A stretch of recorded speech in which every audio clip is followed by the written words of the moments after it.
অত বছৰে কৰা সাধনাৰ পৰা আঁতৰি তই যদি বেলেগ কাম কৰিবলগীয়া হয় সংসাৰত জুই লাগিব পাৰে সেইবাবেই তোক সংযুক্তাক সকলোবোৰ কথা খুলি কোৱাৰ কথা কৈছো জানাই মোৰ তহঁতক দিবলৈ ধন সম্পত্তি নাই গতিকে দেউতা তুমি যে আমাৰ লগত আছা আমাৰ পথ প্ৰদৰ্শক আমাৰ সাহস হৈ আছা সেয়াই আশীৰ্বাদ নালাগে তুমি ধন সম্পত্তি দিবলৈ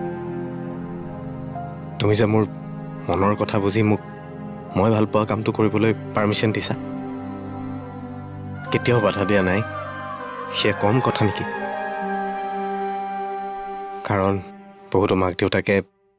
চৰকাৰী চাকৰি কৰাটোৱে জীৱনৰ লক্ষ্য হোৱাটো বিচাৰে দেউতা আচলতে এইবাবেই চাগে আমি বহুত ভাগ্যৱান বুজিছা হ'ব হ'ব ভাগ্যৱান বুলি তেতিয়াহে ভাবিবি যেতিয়া নিজে ভবামতে আগবাঢ়ি সফল হবি